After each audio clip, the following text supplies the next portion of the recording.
하나님 참 감사합니다. 진흙과 같은 저희를 빚으셔서 아름다운 작품으로 만드시는 하나님께 감사를 드립니다. 하나님, 이 시간 한 인물을 통하여서 우리에게 말씀하시고자 하는 주님의 의미와 주님의 뜻을 알아가는 시간 되게 하여 주시옵소서. 주님, 참으로 어려운 시기를 지나고 있습니다. 성도 예수만교회 모든 성도를 주께서 친히 위로하여 주시고 주님께서 주님의 날개의 그늘 아래로 모아 주시옵소서. 이 시간 주님께서 이 미술 작품을 통하여 우리를 위로하여 주시고 주님의 소망으로 이끄심을 믿으며 나아갑니다. 이 모든 것을 주님께 의지합니다. 이 모든 말씀 예수님의 이름으로 기도드립니다. 아멘. 주님의 이름으로 문안드립니다. 예배당에 지금 예배 드리러 오신 성도님들이 없습니다. 저희 오늘 발표하시는 집사님 한 분과 담임 목사님, 전사님, 실장님 밖에 없는데요. 여러분 많이 다니시지 못하시죠? 그래서 제가 오늘 온라인 미술관을 준비했습니다. 네, 온라인 미술관에 오신 여러분들을 환영하고 축복합니다. 여러분 유럽에 있는 미술 작품을 보러 가신다면 어디에 가시고 싶으신가요? 많은 사람들이 방문하는 곳이 있습니다.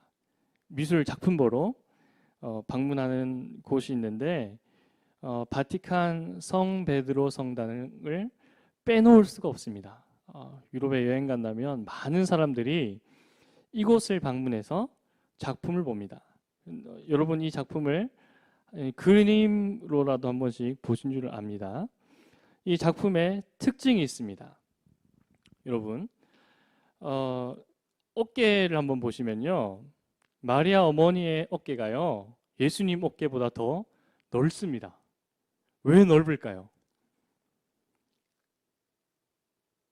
이 어머니가 운동을 많이 해서 어깨가 넓어졌을까요? 아니면 타고난 체격이 좋아서 어깨가 넓은 걸까요? 그렇지 않습니다. 이 작품을 만드는 데는 목적과 의미가 여기에 담겨져 있습니다.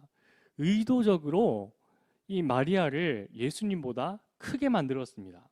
그러니까 카톨릭 신학과 신앙에서는 예수님보다 마리아에 더 비중을 두고 초점을 두고 있다는 것을 알 수 있는 것이죠. 그리고요,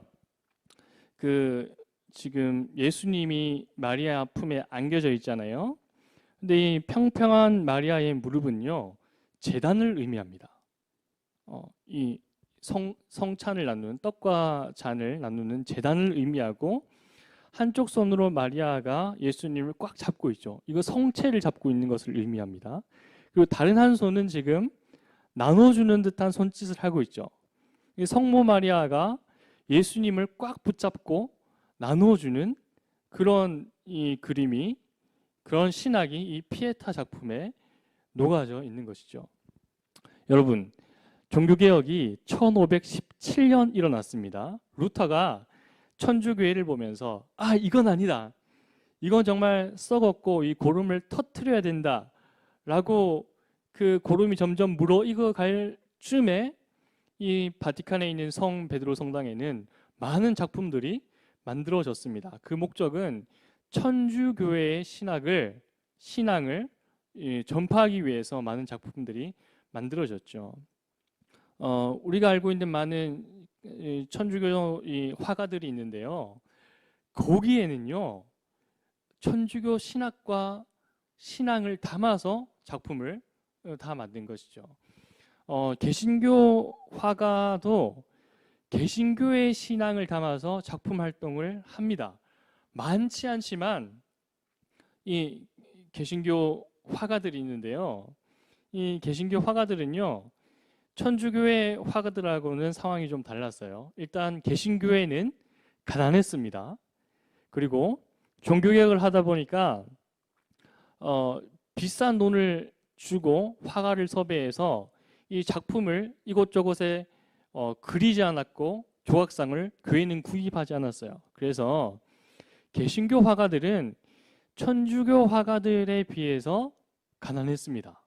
그죠? 교회에 후원을 받아서 작품 활동을 없으니까 가난했는데, 이 대표적으로 개신교 신앙을 담아서 이 작품 활동을 했던, 그죠? 개신교 신앙을 버리고 만약에 천주교로 넘어갔다면 비즈니스가 더 활발하게 이루어졌을지 모릅니다. 그런데 이 개신교 신앙을 끝까지 고수하고 작품 활동을 했던 이 두 사람이 있습니다. 렘브란트와 빈센트 반 고흐인데요. 이 사람들이 어느 나라 출신인지 혹시 아시나요? 아시나요? 네. 이 사람들이 네덜란드 출신입니다. 네덜란드 암스테르담에 가시면요, 반 고흐 뮤지엄이 있습니다. 반 고흐 미술관이 있는데요, 반 고흐의 대부분의 작품이 여기에 전시되어 있습니다. 그리고 이 반 고흐 미술관 근처로는요, 이 해바라기 밭이 아주 크게 조성이 되어 있어요. 그죠? 그렇게 돼 있고, 또 이 근처에 가면요, 이 뮤지엄이 있습니다. 라익스 뮤지엄이 있는데요, 이것은 우리나라로 말하면 국립중앙박물관과 같은 이 미술관입니다. 여기에 렘브란트의 작품이 전시되어 있는데, 아주 우리에게 잘 알려진 야경꾼이라는 작품이 여기에 전시가 되어 있습니다. 자, 여러분 프란더스에게서 한번 좀 들어보셨을 겁니다. 이 영국 작가가 이 동화를 만들어서 프란더스라고 이름 붙여졌지만, 본래 요 지방의 이름은요, 플랑드르입니다. 지금의 벨기에와 네덜란드를 합쳐진 요 지역 이름이 플랑드르입니다. 요 지역에서 이 개신교 신앙이 왕성히 일어났었고, 요 지역에서 많은 이 화가들이 배출이 됩니다. 이 동화를 아시겠지만 요즘 친구들은요, 이 동화를 잘 모릅니다. 근데 우리는, 이 보시는 분들은 한 번쯤 읽어보셨죠? 여기에 나오는 주인공 네로가 외할아버지와 함께 삽니다. 그리고 이 파트라슈와 함께 우유를 팔아서 근근히 생계를 이어가는데요. 여기 있는 주인공 네로의 꿈이 무엇인지 아십니까? 화가죠. 네. 여기 계신 한 분이 호응해 주시는데 되게 큰 힘이 됩니다. 네. 화가입니다. 여러분, 브라질과 아르헨티나에 있는 그 소년들에게, 어린 이제 남자아이들한테 꿈이 뭐니 물어보면 축구 선수예요. 남미에서는요, 축구 선수들이 나중에 정치도 하고 사업도 합니다. 그러니까 거기 남미에서 성공하려면 축구 선수가 돼야 돼요. 여기 프란더스에서 이때쯤에 이 어린 친구들한테 꿈이 뭐니 물어보면요, 화가입니다. 플랑드르라는 지역에서는요, 이 화가를 사회적으로 아주 인정해주는 분위기였습니다. 여기 플랑드르 지방에 가면 벨기에의 엔터워프 중앙광장에 가면요, 루벤스 동상이 세워져 있습니다. 이 벨기에 네덜란드 큰 광장 이름이요, 화가의 이름을 따서 광장의 이름을 지었어요. 그러니까 광화문 광장 이렇게 지은 게 아니라 뭐 이중섭 광장, 뭐 김홍도 광장 이렇게 지었어요. 그리고 이순신 세종대왕 동상이 서 있는 게 아니라 유명한 화가의 동상이 여기 플랑드르 지방에는 세워져 있는 것을 볼 수가 있습니다. 그리고 이 네덜란드 사람들의 민족적 특성이 있습니다. 여러분, 네덜란드 하면 떠오르는 인물이 계신가요? 저는 이 인물이 떠오르는데요. 이 히딩크라는 사람이요, 2002년에 우리나라까지 와서 여기 적응도 잘하고 개척 정신으로 이 한국을 4강까지 올려놨던 감독입니다. 어디 다른 곳에 개척을 해서 적응을 잘해서 자리 잡는 사람들의 특성이 네덜란드입니다. 오래전부터 네덜란드는 이런 특성이 있었는데요. 일단 땅이 척박하고요. 물이 자주 범람했습니다. 그래서 이곳을 벗어나서 개척지로 향하는 것이 이 네덜란드 사람들의 특성이었습니다. 여러분 박연 아시나요? 조선시대에 온 사람, 우리 조선에 온 사람, 박연, 하멜 이 사람들이요 네덜란드 사람이에요. 조선에 와서 이 화포 기술을 알려준 사람이었죠. 그리고 일본과 예전부터 활발하게 교역을 했던 사람들이 바로 이 네덜란드 사람입니다. 이 특성이요 빈센트 반 고흐에게도 드러납니다. 빈센트 반 고흐가 여기 네덜란드에서 태어났지만 거기서 태어나서 그곳에서 죽지 않습니다. 여기 자료화면 보시면요. 빈센트 반 고흐가 활동했던 지역을 이렇게 표시를 해놨어요. 거의 유랑을 했죠. 잠시 살다가 옮기고 잠시 살다가 이주하고 여기 점은 안 찍혀져 있는데 런던에까지 가서 이 그림을 팔았던 이 빈센트 반 고흐입니다. 저는 이곳을 다녀오지 못했는데 이곳을 직접 다녀오신 분이 계십니다. 네, 우리 김은환 집사님 모셔서 이곳이 어떤 곳인지 우리 한번 직접 경험한 것을 들어보겠습니다. 유튜브 보고 계신 분들 박수로 한번 우리 김은환 집사님 모시겠습니다. 네. 감사합니다. 안녕하세요. 김은환 집사입니다.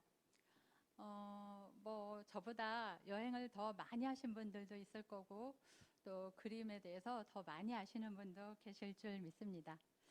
근데 제가 제일 최근에 다녀왔기 때문에 목사님이 저에게 말씀하신 것 같습니다.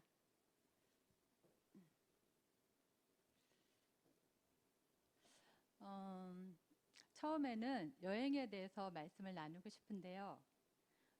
작년에 제 남편이 연구년이었기 때문에 3달 정도 유럽에 갈 기회가 있었습니다. 저희는 영어를 거의 못하고 또 유럽은 처음이었습니다. 그런데도 별 준비 없이 뭐 부딪혀 보자, 가면 어떻게 되겠지, 좀 무모한 생각으로 떠나게 되었습니다. 근데 여행이라는 것은 낯선 곳으로 또 자유여행을 가는 것은 참 예기치 않은 일이 많이 일어나고 좀 돌발 변수가 많이 있었습니다. 처음에 저희가 그 헝가리 부다페스트에 2달 정도 있을 집을 구하고 갔는데요. 가는 도중에 중간 경유지에 머물렀을 때 갑자기 저희가 계약한 집이 무슨 파이프관이 터졌다고 계약이 파기됐다고 메일을 받았습니다. 굉장히 멘붕이었는데 또 그 1시간 동안 열심히 서치해서 저희가 살 집을 구했습니다. 이런 식으로 여행에는 여러 가지 저희가 생각지도 않은 많은 일들이 일어나게 됩니다. 그런데 네, 그런 어려운 일들을 통해서 더 하나님께 기도하게 되고 더 간절하게 그 도우심을 청하게 되는 경우가 많이 생겼습니다. 그리고 그런 크고 작은 어려움들을 해결하면서 더 자신감도 얻게 되고 또 저의 숨겨진 잠재력도 깨닫게 되었습니다. 네, 잘 안 들리셨죠? 또 저희가 여행하는 동안 열흘 동안 빨래를 못한 적도 있었는데 다시 이제 빨래를 하게 됐을 때 그 한이의 복음성과 행복에 나오는 것처럼 정말 하려 하진 않아도 이렇게 빨래할 수 있는 삶, 그게 얼마나 감사하고 행복한 일인지 깨닫게 되었습니다. 그 낯선 곳을 여행하면서 또 우리가 모르는 사람들에 대한 두려움도 있지만 결국은 우리가 서로에게 얼마나 많이 기대고 사는지 그런 것을 깨닫게 되는 것도 여행의 묘미라고 생각합니다. 이제 미술 이야기로 넘어가서요. 유럽을 다녀보신 분들은 박물관이나 미술관을 많이 방문하게 되는데요. 저도 3달 동안 여러 미술관을 다니게 되었습니다. 아마 평생 볼 그림을 그 3달 동안 다 보지 않았나. 그래서 어느 때는 그림의 멀미를 느낄 정도였습니다. 먼저 제가 유럽 여행 중에 인상적이었던 미술관 풍경에 대해서 말씀드리겠습니다. 여기는 그 오스트리아의 미술사 박물관인데요. 이렇게 곳곳에 관람객들을 위해서 소파를 마련해 두었습니다. 그리고 여기는 한국어 그 오디오 가이드까지 지원이 돼서 정말 편하게 감상할 수 있었습니다. 거기 벨베데르 궁에서 본 클림트의 키스라는 작품인데요. 제가 놀란 것은 시각 장애인을 위해서 이렇게 부조까지 설치해 주었던 것이었습니다. 어쩌면 다른 곳에도 이런 시설이 있을지 모르겠지만 정말 부럽다고 생각했습니다. 그리고 여기는 영국의 테이트 브리튼이라는 미술관인데 여기도 아주 세계적인 거장들의 작품을 전시하고 있었는데요. 이렇게 아이들이 자유롭게 미술 수업을 하고 있었습니다. 엎드려서도 그리고 서로 이제 자유롭게 이야기를 나누면서 이렇게 현장 미술 수업을 할 수 있다는 것이 참 부러웠습니다. 그리고 여기는 파리의 오랑주리 미술관인데요. 보시는 것처럼 모네의 수련 연작들을 전시하고 있습니다. 특별히 이 미술관은 모네 자신이 직접 디자인을 하여서 여기 앉아 있으면 제가 그 지베르니 정원에 있는 그런 느낌이 들어서 정말 특별했습니다. 여기서 잠깐 퀴즈를 낼 건데요. 몇 년 전에 이런 연구 조사를 본 적이 있습니다. 한국인들이 집에 가장 많이 거는 명화는 무엇일까요? 네, 지금 목사님이 클림트 키스라고 말씀하셨습니다. 네, 힌트를 드리겠습니다. 네, 여기서 보시는 것처럼 클림트의 키스와 빈센트 반 고흐의 해바라기입니다. 제가 이렇게 부분을 찍었는데요. 두 작품의 특징, 그 공통점이 뭘까요? 황금색입니다. 우리나라 사람들은 이 황금색 그림을 걸면서 재물운을 원한다고 합니다. 네, 이 작품은 누구나 잘 아는 고흐의 별이 빛나는 밤인데요. 저는 이 작품을 10년 전쯤에 그 뉴욕 현대미술관 모마에서 처음 봤습니다. 그때 그 감동은 지금도 생생한데요. 제가 맨날 미술책에서, 미술 교과서에서만 보던 작품을 실제로 눈으로 보기 때문에 정말 숨이 막힐 정도였습니다. 그런데 또 그게 어느 순간 맹렬한 질투심으로 변했습니다. 뭔가 하면 미국은 정말 돈이 많구나. 돈이 많아서 이런 그림도 턱 사서 걸 수 있구나. 그런 생각을 했었는데요. 나중에 알고 보니까 1930년에 그 후원가들의 모금을 통해서 이 작품을 구입하게 되었고 힘든 시기에 대공황이나 또 2차 세계대전 때 뉴욕 시민들이 많은 위로를 받은 작품이라고 합니다. 이번 여행에서도 여러 고흐 작품을 볼 수 있었는데요. 이 작품은 별이 빛나는 롱강이라는 작품입니다. 고흐가 그 밤에 카페 테라스를 그린 그 즈음에 그린 작품인데요. 아르에서 그 새로운 환경, 정말 태양이 풍부한 그 환경에서 밤하늘에 빛나는 별과 또 그 가스 등에 빛나는 그 노란 그림자 이런 것들을 이 작품에 담고 있는데 또 그 아래쪽에 보시면 그가 항상 평생 이루고자 했던 가정을 그 사랑하는 연인들의 모습을 담은 걸 볼 수 있습니다. 이 작품은 아시는 대로 고흐의 의자라는 작품입니다.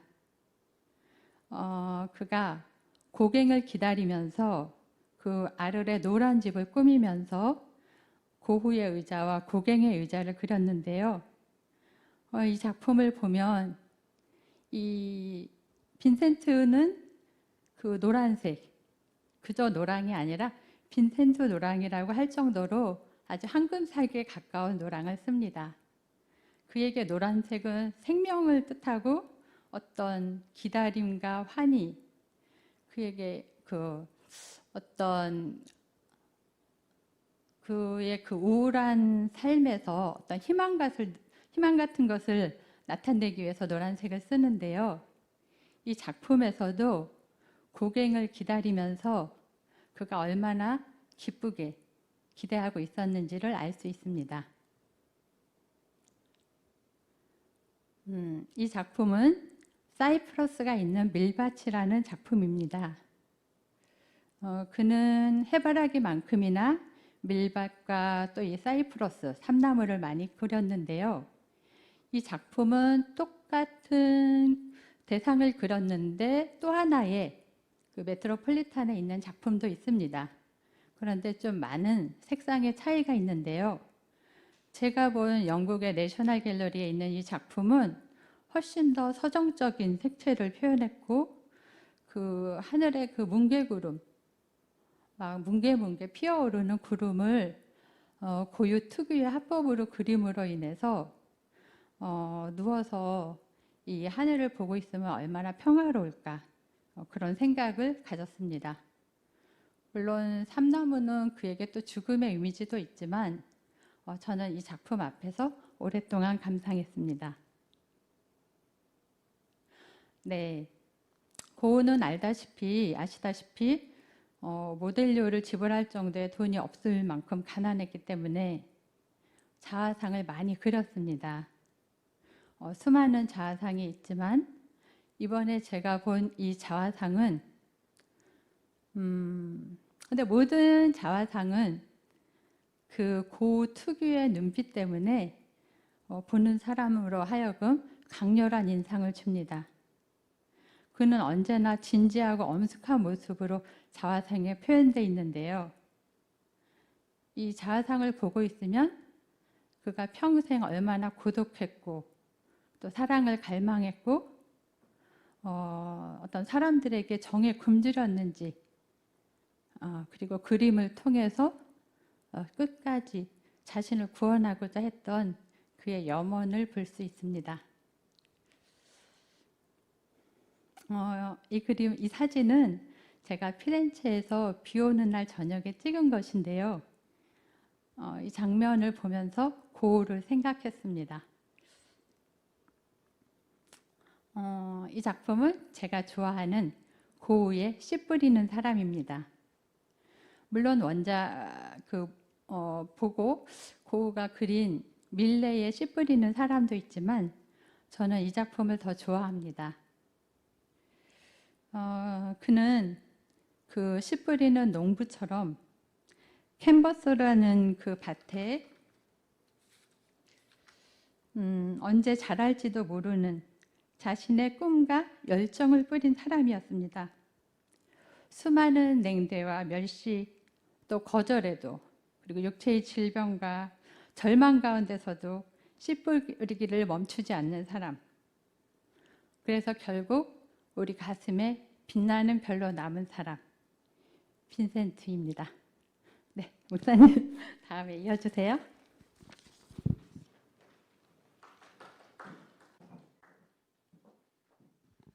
네, 감사합니다. 일주일 내내요. 그림 맞춰보고요. 네, 내용 맞춰 봤습니다. 너무 감사드립니다. 제가 광고 하나 할까요? 자, 우리 다음 학기 성경 공부 주제가요. 씨 뿌리는 사람입니다. 네, 사도행전 11장에서 19장을 공부하는데 이 사도 바울 선생님께서 온 세계를 다니면서 복음의 씨를 뿌리는 내용입니다. 그래서 주제를 씨 뿌리는 사람으로 잡아 보았습니다. 우리 네덜란드에 대해서 들어봤는데요. 이 사람들 특성이 개척자다. 그리고 어릴 때부터 화가를 꿈꾸는 아이들이 많다는 것을 보았죠. 그리고 빈센트도 이것저것 유랑을 하면서 살았습니다. 점점 우리 좁혀가지고요. 그럼 빈센트는 어떤 가정에서 자랐는지 한번 보았으면 좋겠습니다. 빈센트 반 고흐의 아버지는요, 목사님이세요. 개신교 목사님이었고 군소교단, 작은 교단에서 목회를 하셨던 분입니다. 자료를 보니까 설교를 그렇게 잘하신 분은 아니라고 해요. 교회를 많이 부흥을 못 시켰습니다. 아버지께서. 그래서 좀 가난한 환경에서 빈센트 반 고흐는 자랐는데요. 아버지도 임기를 이것저것 옮기시고 그렇지만 빈센트의 꿈은 신학교에 가서 목사님이 되는 거였어요. 근데 이 신학교에 입학 시험에서도 떨어지고 신학 공부를 조금 하다가 적응을 못해서 또 그만두는 일이 있었습니다. 그리고 빈센트의 이 형제들을 보면요, 6명인데요. 6명 중에 2명이 스스로 삶을 마감하고요. 2명이 정신병원에서 사망을 합니다. 그러니까 추정하건대 모기에서 어머니 쪽으로 유전적으로 정신질환이 내려왔다라는 이야기가 있습니다. 빈센트 반 고흐에 주어진 것을 한번 봅시다. 가난한 집에서 태어났고 신학교 가서 목사님이 되려는 꿈을 20대 초반에 이루지 못했고 또 유전적으로 정신병력까지 안고 있는 상황에서 이제 작품 활동을 시작하려 합니다. 이 빈센트 반 고흐가 살았던 집입니다. 지금은 이제 쇼핑몰이 됐죠. 네, 이렇게 표시 하나가 저기 붙어 있습니다. 잠시 살았던 집이고요. 빈센트 반 고흐의 무덤입니다. 네덜란드에서 태어났지만 빈센트 반 고흐의 무덤은 프랑스 파리 근교에 있는 오베르에 있습니다. 보통 무덤 자신의 무덤 옆에는 아내가 있잖아요. 나란히 같이 묻혀 있는데 빈센트 반 고흐의 옆에는 누가 묻혀 있을까요? 네? 네. 동생이 묻혀 있습니다. 네. 데오 반 고흐가 묻혀 있는데요. 이 형이랑 나란히 묻혀 있는 걸 보면 아주 이 둘의 관계가 돈독했다는 것을 알 수가 있습니다. 자, 빈센트 반 고흐가 세상을 떠난 나이를 보면요, 37쯤 됩니다. 제 나이 때쯤에 생을 마감했어요. 그죠? 생을 마감했는데 언제부터 그림을 시작했냐면 28살 때쯤 이 화가의 길로 들어서요. 지금도 28이면 좀 애매한 나이잖아요. 전공을 바꿔서 뭘 새로 시작하기에 힘든 나이인데 신학 공부하다가 포기하고 늦깎이에 28살이 돼서 이 작품 활동을 시작하는데요. 10년을 활동하는데 5년은 뭐 이것저것 뭐 배우고 방황한다고 이제 써버리고 남은 5년 동안 이 우리의 기억에 남는 작품들을 제작하기 시작합니다. 자, 형이 28에 그림을 그립니다. 동생이 형을 도와줘요. 동생이 화상입니다. 이제 아트 딜러인데요. 파리에서 그림을 판 돈으로 월급을 받아서 형한테 지원을 해줘요. 빈센트 반 고흐는 살아서 그림을 한 점 혹은 2점 정도 팔았다고 합니다. 이 그림을 고흐가 열심히 그려서 동생한테 편지와 함께 보내주는 일이 있었습니다. 그럼 동생이 형의 그림을 이렇게 팔아주려고 노력을 했는데 잘 되지 않았던 것 같습니다. 빈센트 반 고흐도요, 신학을 포기하고 잠깐 런던에 가서 그림을 팔았던 경력이 있습니다. 그러니까 빈센트 반 고흐의 아버지는 목회자인데 그 삼촌들이 아트 딜러예요. 화상이에요. 그림을 파는 사람인데 이 그림을 좀 실적을 잘 냈던 그 흔적도 빈센트 반 고흐에게 있습니다. 그림과 친숙했던 빈센트 반 고흐는 이제 화가의 길로 접어들죠. 그리고 옆에 보이는 사람이 제수 씨예요.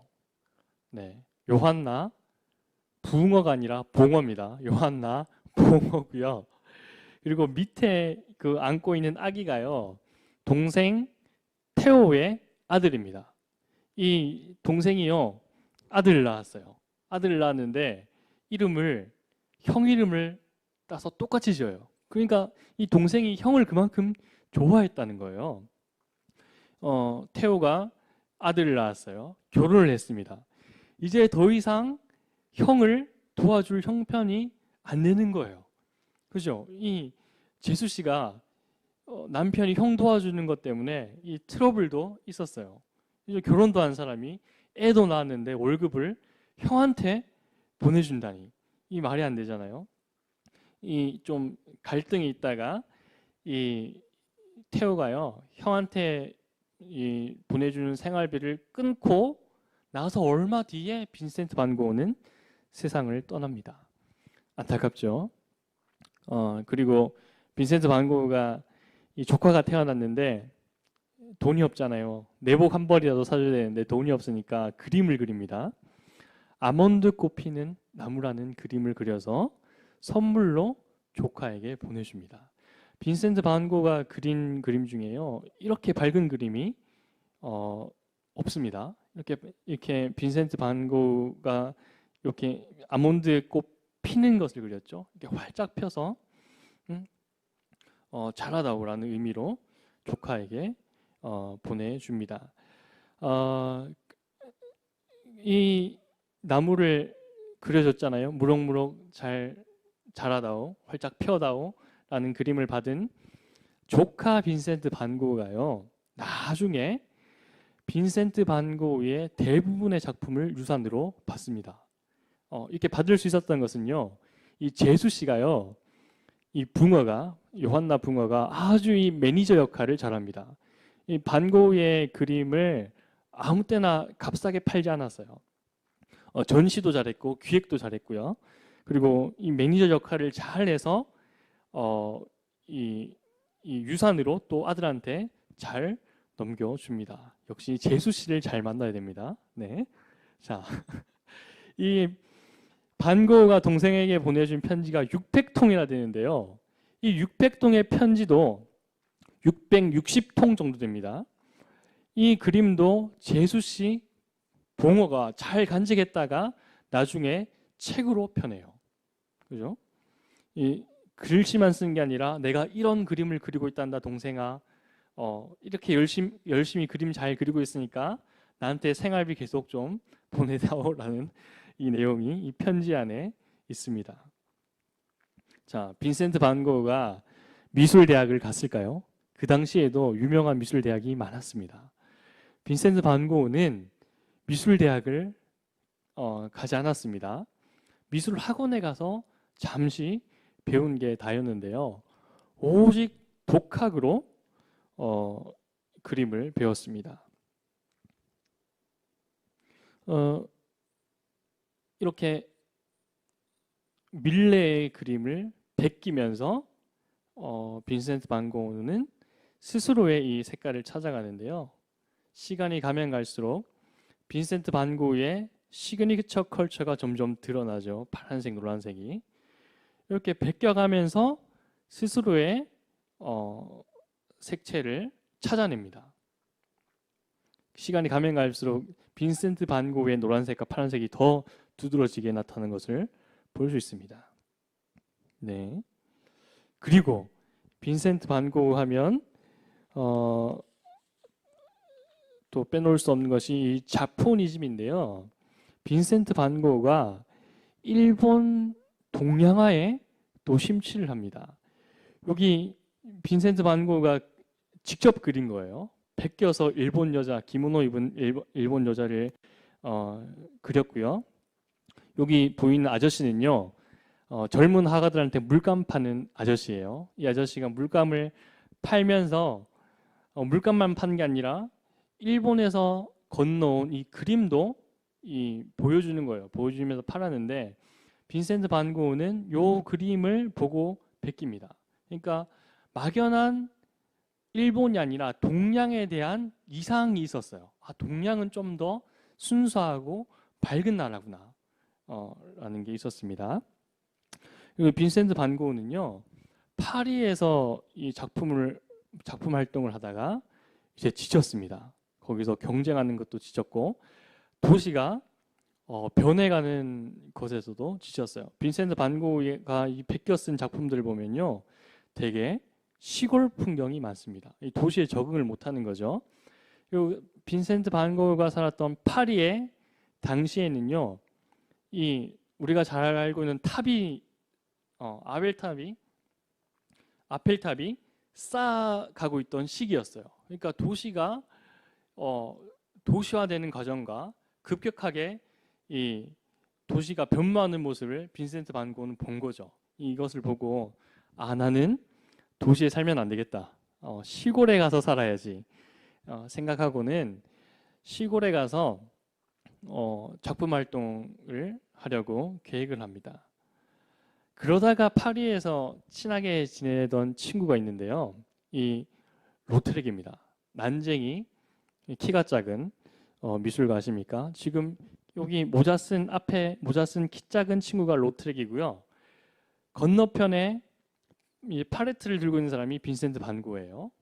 여기 같이 작품 활동을 하다가 이 친구가 로트렉이 프랑스 남부의 귀족 출신입니다. 아주 유명한 귀족 출신 화가인데요.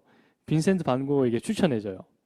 프랑스 남쪽에 가면 아주 따뜻하고 밝고 시골 냄새가 풀풀 나는 곳이 있어. 거기 가서 네가 작품 활동한다면 잘 될 거야. 추천을 받고 내려가는 곳이 바로 프랑스 남부의 아르입니다. 여기 보시면 모퉁이의 2층 집인데요. 반 고흐가 가난하잖아요. 스스로 지금 돈을 못 벌고 있는데 이 2층 집을 렌트를 해요. 원룸 하나 잡으면 될 것 같은데 2층 집을 렌트한 이유가 있습니다. 혼자 그림을 그리려는 것이 아니라 나름 이 작가의 공동체를 만들어서 여기서 작품 활동을 계획을 했던 거죠. 이 노란 집은요, 2차 세계대전 때 파괴가 돼서 지금은 볼 수가 없습니다. 네, 표지판 하나 가면 서 있다고 합니다. 자, 노란 집 아를로 내려간 시기가 1888년입니다. 이때부터 우리가 알고 있는 빈센트 반 고흐의 작품들이 태어나기 시작합니다. 본격적으로 반 고흐가 죽기 전까지 작품 활동을 했는데 그 작품이 대부분 아르에서 태어납니다. 그리고 잘 아는 해바라기, 이 해바라기를 친구를 생각하면서 이 해바라기를 그립니다. 빈센트 반 고흐가 친구 한 명을 초청을 해요. 이 친구는 나랑 잘 맞는 것 같고 나랑 작품 활동을 하면 좋을 것 같아 라고 생각을 하고는 이 친구 방을 따로 하나 꾸며줘요. 그리고 이 해바라기를 그려서 그 친구 방에 걸어 놓습니다. 그죠? 파리에서 이제 친하게 지냈던 친구인데 같이 자취를 하게 된 거예요. 수업 시간 때 교실에서 친하게 지내던 친구들과 자취를 하게 되면 어떤 경우가 일어나죠? 자취가 끝날 때 서로 이제 남남이 되는 경우를 우리가 볼 수 있는데 딱 그런 경우를 빈센트 반 고흐는 맞이합니다. 이 해바라기가요, 친구 주려고 그렸던 그림인데 87년에 경매에 나왔어요. 런던에. 이 해바라기가 얼마에 팔렸을까요? 네, 당시에 400억에 팔렸다고 그래요. 그리고 지금 경매에 온다면 1000억부터 시작하는 가격입니다. 이 그림을요, 이 친구 주려고 그렸어요. 폴 고갱. 네, 이 친구 주려고 만들었는데 이 고갱은요, 펜싱 선수 출신이에요. 아주 운동을 좋아하고 또 배도 잘 타는 사람이라서 활발하고 외향적인 성격의 소유자인데 빈센트 반 고흐는 그렇지 않았어요. 네, 되게 큰 꿈을 안고 여기 아르레 내려왔는데요. 이렇게 같이 작품 활동을 합니다. 그죠? 딱 봐도 아시겠어요? 하나는 고우가 그린 거고 하나는 고갱이 그린 그림입니다. 네, 그리고 이 고갱이 이 프랑스 남부 시골로 내려온 이유는 이 친구도 돈이 없어요. 이 고우의 동생 테오가 고갱한테 우리 형 아프기도 하고 이제 신인 작가잖아요. 고갱은 그래도 당시에 이름이 있던 화가였습니다. 우리 형이랑 같이 지내면 당신의 생활비를 내가 대주겠습니다. 동생 태우가 말을 해서 여기 남부 도시 아를로 내려온 것입니다. 이 둘은요 이렇게 작품 활동도 같이 했지만 그렇게 오랜 시간을 보내지 못합니다. 아주 많이 싸우기도 하고요, 다투기도 하고 작품에 대한 갈등도 있었어요. 그러다가 우리가 잘 아는 사건이죠. 빈센트 반 고흐가 스스로 귀를 자르는 사건이 있었어요. 이 사건이 일어난 다음 날 고갱은 짐을 싸서 다른 도시로 떠납니다. 그리고 나서 이 빈센트 반 고흐가 아르를 떠나서 그 파리 근교 오베르로 갑니다. 바로 이 사람한테 치료받기 위해서인데요. 이 가셰 박사가 턱을 이렇게 괴고 있잖아요. 이 어떤 의미냐면 당시에 우울증이 있는 사람들을 이렇게 표현했어요. 턱을 괴고 있다는 것은 이 사람 가셰 박사가 우울증을 앓고 있었어요. 이 사람한테 치료를 받다가 빈센트 반 고흐는 이 세상을 떠나게 되죠. 이 치료 중에 그렸던 그림입니다. 마지막 작품이고요. 네. 빈센트 반 고흐가 죽기 전에 그렸던 마지막 작품이고, 이 작품은요 고흐의 관이 있던 방에 걸려 있던 그림이에요. 그리고 이 아이의 아버지가 빈센트 반 고흐의 관을 짜줍니다. 이렇게 빈센트 반 고흐는 이름 없이 빛도 없이 세상을 떠나는데 50년 뒤에나 이 빈센트 반 고흐가 세상에서 유명세를 탑니다. 블랑밍크라는 사람은요 이렇게 말해요. 나는 아버지보다 고흐를 더 사랑한다. 이 야수파 운동을 이끌었던 사람입니다. 벌써 그림이 다르죠. 네. 그 빈센트 반 고흐 전에는요 그림을 이렇게 그렸어요. 사진 찍듯이 찰칵 찍어서 얼만큼 그림을 잘 재현해냐냐, 이게 이제 그림을 잘 그린다 기준이었는데요. 야수파의 등장으로 이 기준이 무너지기 시작합니다. 빈센트 반 고흐가 머물렀던 저 방의 벽은 원래 파란색이 아니었습니다. 근데 의미를 담아서 고흐가 파란색으로 칠을 했죠. 앙리 마티스라는 사람도 이 야수파 운동을 이끌었던 사람인데요. 이 사람도 빈센트 반 고흐의 영향을 많이 받아서 저 벽을 빨간색으로 칠을 했습니다. 그리고 좀 시간이 지나서 빈센트 반 고흐의 영향을 대부분의 사람들이 받게 되고 빈센트 반 고흐의 상징이라고 하는 이 해바라기를 안 그리는 화가가 없었습니다. 그죠? 다 그리고 빈센트 반 고흐가 가장 크게 영향을 준 것은 이 색채의 의미와 뜻을 담았고 해석을 담았다는 것이죠. 이제 더 이상 있는 그대로 그리는 것이 아니라 작가의 해석이 이 그림에 담기게 됩니다. 그리고 더 시간이 지나서는 이 반 고흐의 그림이 피카소에게까지 영향을 미치게 되죠. 빈센트 반 고흐의 첫 작품입니다. 감자 먹는 사람들을 작품의 소재로 삼았어요. 감자 먹는 사람들이 이 작품을 사갈 수가 없습니다. 근데 이 하루 벌어서 하루 먹고 사는 사람들이 빈센트 반 고흐의 시선에는 작품의 소재로 들어왔습니다.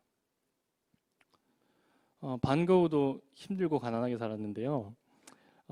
반 고흐의 여인이에요. 결혼을 하지 못했는데 이 시행이는 여자와 함께 살게 됩니다. 이것 때문에 아버지와 아주 큰 불화가 있었습니다.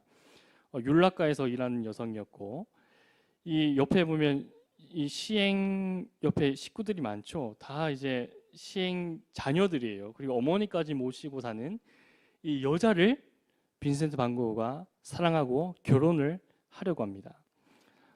고흐도 가난했지만 고흐는 고흐보다 더 가난한 사람들이 눈에 들어왔고 실제 그 사람들을 많이 도왔습니다.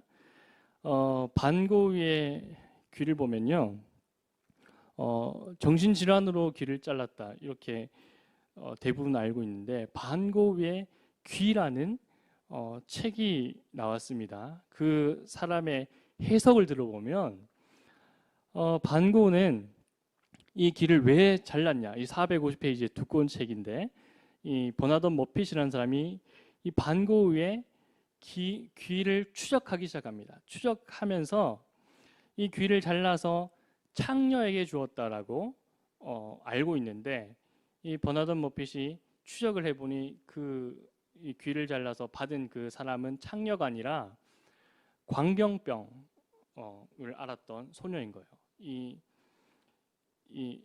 병을 고치는데 큰 빚을 져서 이 율라가에서 청소를 하며 지냈던 어린 소녀였는데, 이 사람에게 무엇이라도 주고 싶은 마음에 귀를 잘라서, 맨정신이 아니었죠. 귀를 잘라서 주었다라는 해석이 있습니다. 그죠? 예수님께서 성찬을 할 때 살과 피를 찢어서 주셨죠. 그런 마음으로 빈센트 반 고흐가 귀를 잘랐을 것이다라는 해석도 있습니다. 자, 우리 짧은 시간 빈센트 반 고흐에 대해서 들었는데요. 여러분 지금 여기저기 많이 못 다니시지만 이렇게 짧은 시간 온라인 미술관에 오셨습니다. 여러분 지금 참여하고 계신 분이 게스트가 3분 계신데, 이분들의 소감을 짧게 듣고 제가 기도하고 마쳤으면 좋겠습니다. 음소거 풀어주시고요. 네, 김명희 집사님. 네. 네, 짧게 소감 한마디 부탁드립니다.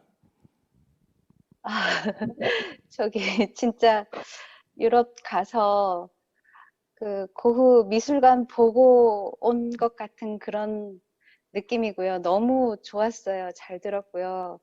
이런 귀한 시간 해주신 목사님 감사하고요.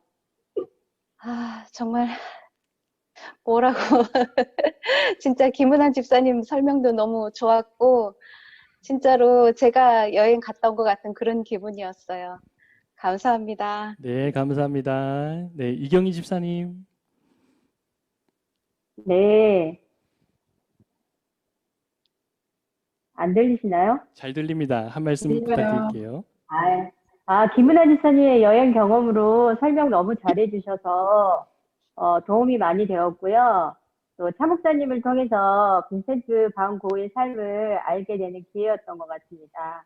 온라인 미술관을 위해 준비해주신 김은하 지사님과 차 목사님께 너무 감사드립니다. 감사합니다. 감사합니다. 네, 마지막으로 오상희 집사님. 네, 이 온라인 미술관 제가 정말 기대하고 기다리고 있었는데, 하필이면 오늘 저녁에 약 7시 반에 가족들이 다 모여서 밥을 먹게 됐죠. 제가 목사님 죄송한데 못 들었어요. 좀 전에 들어왔어요. 이거 다시 유튜브로 볼 수 있죠? 네, 볼 수 있습니다. 네. 네, 많이 준비해 주셔서 너무 감사하고 다시 제가 열심히 다시 보도록 하겠습니다. 목사님 그리고 집사님 수고 많으셨습니다. 네, 감사합니다. 바쁘신 중에 이렇게 시간 내주셔서 감사합니다. 네, 감사드립니다. 네, 제가 기도하고 마치겠습니다. 하나님, 빈센트 반 고흐의 삶에 대해서 짧게 돌아보았습니다. 빈센트 반 고흐의 삶 속에 그리스도를 따르고 자신의 신앙을 삶으로 표현하고자 하는 의지와 길을 보았습니다. 주님, 우리가 어려운 상황에 처해 있을지라도 우리가 힘을 다하여 마음을 다하여 우리의 삶을 포기하지 아니하고 하나님의 뜻을, 하나님의 사랑을 온전히 표현할 수 있는 자들이 되게 하여 주시옵소서. 이 모든 것 예수님의 이름으로 기도드립니다. 아멘.